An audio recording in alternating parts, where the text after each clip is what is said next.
2 से 3 मिनट में बन के तैयार होंगी ये स्पैगडीज़। ना ही वक्त का ज़्यादा होगा, ना ही गैस ज़्यादा यूज़ होगी, और उसके साथ साथ ना ही बर्तन बहुत ज़्यादा इकट्ठे होंगे। कि स्पैगडीज़ बनाई हैं तो 3-4 बर्तन तो लाजमी जो हैं वो धोने वाले हो जाएंगे। वेलकम बैक टू जनाब फूड्स। 1 पॉट स्पैगडीज़ की रेसिपी के साथ, जिसके लिए ना ही हम स्पैगडीज़ को अलहदा से बॉयल करेंगे, ना ही चिकन को, और ना ही उसमें यूज़ होने वाली वेजिटेबल्स को। इस इंतहाई आसान और जल्दी बन जाने वाली रेसिपी को फुल इंजॉय करते हुए जाइएगा, ताकि आप भी इस मज़े की रेसिपी से फ़ायदा उठा सकें। स्पैगडीज़ एक ऐसी रेसिपी है जो कि बच्चों बड़ों में सब में बहुत ही मकबूल है। और दूसरा, रमज़ान हो या नॉर्मल डेज़ जा रहे हों, वीक में एक दफ़ा इसकी लाजमी फरमाइश आती है और इसने बनना ही होता है।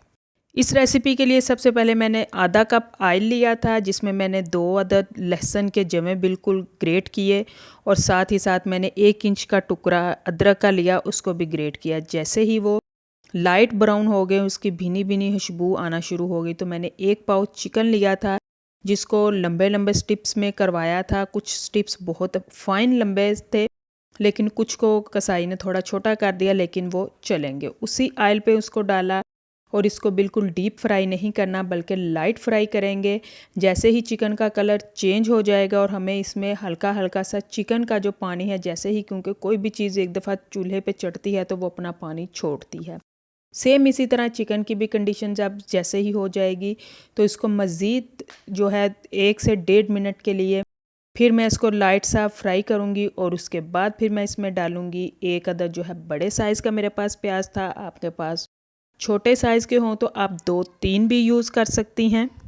ऐड करूँगी, लेकिन एक चीज़ की ख़ास तवज्जो रखिएगा कि इसमें प्याज, लहसुन या अदरक किसी चीज़ को भी हमें डीप फ्राई नहीं करना, बल्कि उसको लाइट फ्राई करना है। जैसे ही लाइट ब्राउन शेप चेंज होगी शक्ल, और हमें इसके भुनने की खुशबू फील होना शुरू हो जाए, तो फिर हम अपने नेक्स्ट इंग्रेडिएंट को डालेंगे। अगर हम पहले से ही किसी भी चीज़ को ब्राउन फ्राई कर देंगे, डीप फ्राई कर देंगे, तो वो टेस्ट में इन्हेंसमेंट नहीं आएगी। पानी का यूज़ हमें अभी भी नहीं करना, तो इसलिए अगर जो चीज़ लाइट फ्राई है वो लाइट फ्राई ही होती रहेगी, और ख़ूबसूरत टेस्ट और खुशबू भी रहेगी। जैसे ही प्याज बिल्कुल नरम हो गए, तो उसमें मैंने ली थी 2 अदद गाजर, जिनको मैंने लंबे स्लाइसिस में कट किया, क्योंकि इस लंबे स्लाइसिस में कट करने से ही स्पैगडीज़ की रेसिपी में खूबसूरती आएगी। साथ ही इसमें जाएगा 1 चम्मच भर के नमक का, और 1 ही चम्मच इसमें जाएगा कुटी हुई दरदरी सुरख मिर्च का। बहुत ज़्यादा मसाला जात जो है वो स्पैगडीज़ में यूज़ नहीं होते, बल्कि इसमें इंग्रेडिएंट्स को सही वक्त पे डालना होता है। और दूसरा, इसमें जो सॉसेजेस का यूज़ किया जाता है, उनकी ठीक मकदार और टाइमिंग बिल्कुल ठीक होनी चाहिए। जैसे ही गाजरों को डाला और दोनों मसाला जात को डाला, तो उसी ऑयल पे गाजर की भी बड़ी अच्छे से एक दफ़ा फ्राई कर लेंगे, क्योंकि किसी भी चीज़ को हम बनाएं, अगर उसको हम पहले से ऑयल पे थोड़ा सा अच्छे वाला फ्राई कर लें, और उसके बाद उसकी गलाई का जो प्रोसेस है वो शुरू करें, तो उसके टेस्ट में बहुत इन्हेंसमेंट आती है। ऐसे ही गाजर को भी जैसे ही डाला, थोड़ी देर के लिए उसको भी टाइम दूंगी। तकरीबन 1 मिनट के लिए टाइम लेगी गाजर, बहुत ज़्यादा लंबा टाइम नहीं लेगी। लेकिन देखें, गाजर ने फ्राई होने के दौरान अपना जो नेचुरल कलर है वो भी छोड़ना शुरू कर दिया है। पहले पानी बिल्कुल भी नहीं ऐड करूँगी। जैसे ही गाजर भी जो है वो लाइट फ्राई हो जाएंगी, तो इसमें डालूँगी मैं बड़े वाले 3 चम्मच भर के एक बराबर सोया सॉस। वही वाला चम्मच भर के इसमें जाएगा सिरके का, और वही वाला चम्मच भर के इसमें जाएगा सोया सॉस का। और साथ ही इन स्पैगेटीज़ के मसाले की टेस्ट को इन्हेंसमेंट देने के लिए मैं इसमें डालूँगी 1 कप के बराबर केचप।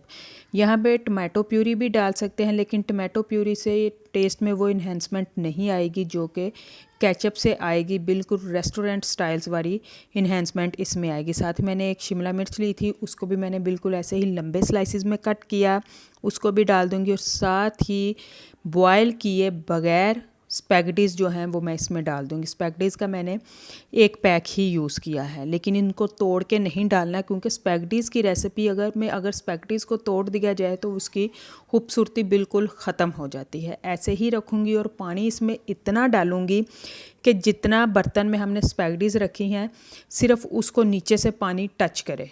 पानी स्पैगेटीज़ की जो मिकदार हमने रखी है, मसाले के ऊपर स्पैगेटीज़ रखी हैं, पानी को उस मिकदार से ऊपर नहीं जाना चाहिए, बल्कि उस मिकदार से नीचे ही रहे। स्पैगडीज़ जो है ना वो सिर्फ हल्की हल्की उसमें डिप हों। साथ ही जो है फ्लेम को मैं फुल कर दूँगी तकरीबन 1 मिनट के लिए सिर्फ।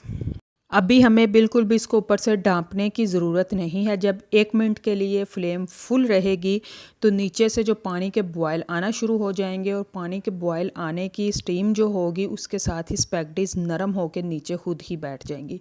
सारे मसाले में स्पैगडीज़ को डिप करेंगे और एक दफ़ा अच्छे से मसाले को और स्पैगडीज़ को बड़े अच्छे से मिक्स कर लेंगे, ताकि स्पैगडीज़ जो हैं वो एक तो बिल्कुल नरम होकर नीचे बैठ जाएं, दूसरा मसाले के साथ बिल्कुल मर्ज हो जाएं।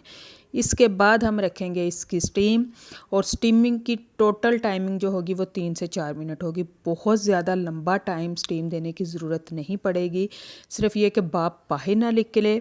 दूसरा, फ्लेम पहले हमने फुल की थी, लेकिन स्टीम के दौरान फ्लेम हमें बिल्कुल स्लो रखनी है। तो ये देखें फाइनली माशाल्लाह इतनी प्यारी खिली खिली निखरी निखरी स्पैगडीज़ बन के तैयार हैं। मुझे उम्मीद है कि आज की गैस की बचत और उसके साथ साथ बर्तनों को ज़्यादा गंदा करने की बचत करने वाली रेसिपी आपको ज़रूर पसंद आई होगी।